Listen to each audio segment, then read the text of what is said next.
Hi everyone, this is KJ Vlogs, a Filipino actor based here in Saudi Arabia, and welcome back to my channel. Again, gawa natin yung reaction video, ang Kimpo compilation, kasi nga nag-jogging sila. So, meaning to say, ang daming ayuda for today's video, at I'm really excited mapanood kung ano man ang mga ayuda natin bago man yan uluma. At least may ayuda. At tuwang-tuwa ngayon ang mga Kimpo na katulad ko because kahit sabihin mong tapos na ang kanilang shooting and everything na dapat ipapahinga na lang nila. Hala, dapat kasi Sunday, kasi family day, pero hindi. Sila kasi ang magpamilya, kaya sila pa din nagbabanding through exercise. Diba? Alam mo yan, ang dami ko talagang alam for today's video. Tuwang-tuwa talaga ako sa mga ayudang lumalabas sa atin. So once again, longer, let's all watch this. Kim Pao. Regret doing that. Na nagmakawa? Oo. Hindi. Parang okay lang naman. That was part of it. Ang chika dito. Ano naman ako nasayangan? Ay, hindi siya nasayangan. Hindi mo kaya. Hindi mo kaya si Kim Chiu. Hindi mo kaya si Kim Chiu. Ano mo hindi nasayangan, Kim Chiu? Ako lalo.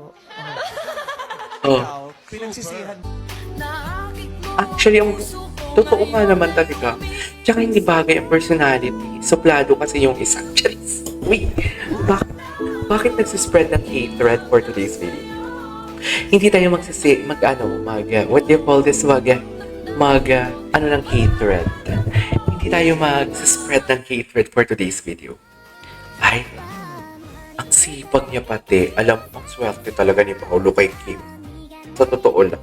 Napakaswerte talaga ni Paolo kay Kim. Napakasipag, napakayaman, mapagmahal sa pamilya, mapagmahal sa kaibigan. Parang halos lahat na nandiyan kay Kim, no? Ano na yung wala kay Kim? Si Pao, anak.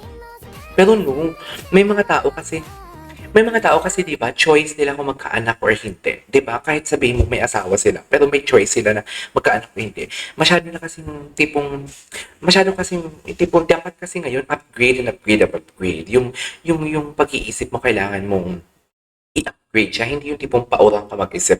Dapat, alam mo yung pasulong ka mag-isip. So basically, may mga tao talaga, pwede ko sinabing ayaw ni Kim magkaanak. Ang akin lang, yung tipong nabanggit ko lang din naman kasi yung mga anak-anak. So yun. Anyways. Yan na yung atake ni Kim Chiu. Okay. Delikado talaga. Back to the talaga sila. Back to the reality talaga sila for today's video. Hindi mo kaya yan. Ito na love. Direct natural lang din yung kilig. Dalawa. Talaga ba? True ba? Pero revelasyon ng direktor, natural ang kilig sa pagitan ng Kim Pao. Nagpapatrol. Hindi mo kaya. Felipe. Hindi mo kaya. MJ Felipe, go. I-attack mo na yan. Alam mo yan, MJ. Kailan ito lalabas? Ito rin ang first feature film ng young kapamilya director na si Chad Vidanes. Okay. Her and Sek Kim, it was both an adaptation. So dito, it very challenge lang sa akin na how to bring out my own vision na talaga here. Oo. So True. mabigay yung hinahanap ng audience, True. especially the Kim Pao fans for their first film. Siyempre, also to Kim and Pao. Kim Pao first film yan eh. Their first film together. Kailangan bongga talaga yung atake dyan. Charis. Sa mga kilig Atake kung atake. Kim at Pao. Walang palya talaga, syempre. Sobrang easy pagdating sa kilig. Sobrang natural na dun sa dalawa. They're one of the easiest love teams I've worked with. Ayon kay Direk, tumatawid ang kilig at closeness ng Kim Pao kahit tapos na ang paggiling ng kamera. Ito na ang ikatlong proyekto ng Kim Pao pagkatapos ng Linlang at What's Wrong with Secretary Kim. They've gotten closer, you think? Oo, kasi tagal na nga rin talaga nila magkasama. Halos araw-araw silang Oo, di ba? shoot. Araw-araw sila magkasama sa shooting, pero tapos na ang shooting, magkasama pa din sila. Diyos ko. Tapos na ang shooting, magkasama pa din sila. Akala mo yun? O, ngayon i-explain mo sa amin yan for today's video.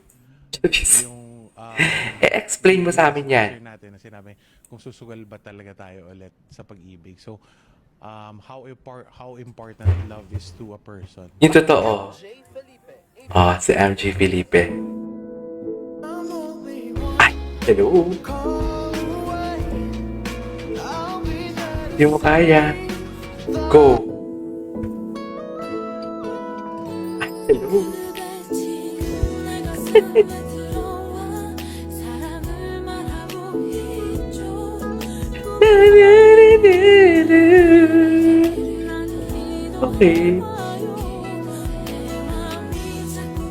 Bagay talaga sila, P. As in, bagay talaga sila. Kailan na ba ang kasal? Diyos ko, ang dami ng pera. Hindi na kailangan mag-ipon. Charis. Hindi niyo na kailangan mag-ipon for today's video. Di ba? Oh. Iisang tent pa sila talaga. Yung totoo. Yung totoo talaga. Wala ba dito yung Year of the Dragon ay okay sa'yo? Hinahanap niya talaga ang Year of the Dragon for today's video. Ay, ang next na sabi sa Hinahanap talaga ng acting Kim Chiu ang Year of the This is like magkataon. Ano? Yes, Year of the Dragon. Ayan ba yung microphone ko? Makikilala mo na this year. Ang cutie niya talaga pag nagsabing, hala. Yung itchusera ka sa totoo lang. Ini-etchus mo kami, Kim eh. Nanggigigil ako sa'yo, Kim. Yung totoo. Talaga, very mag-asawa. What is very mag-asawa for today's video?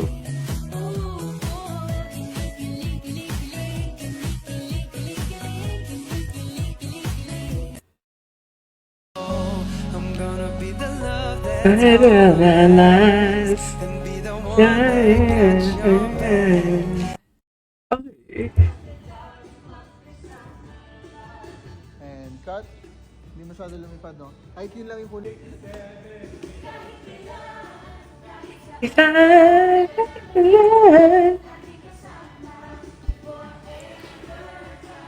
Pamilya forever. Pamilya. JM, si Paulo. Kay Paulo talaga siya humarap.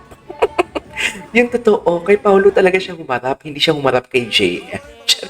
Kahit sa linlang, kay JM siya nagpalinlang. Pero kay Paulo talaga siya humarap. Charis. Pwede naman kay JM, di ba? Pero bakit siya kay Paulo humarap? Yun yung tanong ko for today's video. Tama ba ako? Tama ba yung explanation ko doon? Na kay Paulo, dapat kay JM siya, di ba? Kasi mas pinili niya mag-cheat. Charis. Di ba nag-cheat siya sa linlang? Ay, ito sa Dubai to. Anyways, there you go guys. That is all for today's video. Our Kim Pao compilation. This is KJ Vlogs and see you on my next vlog. Bye!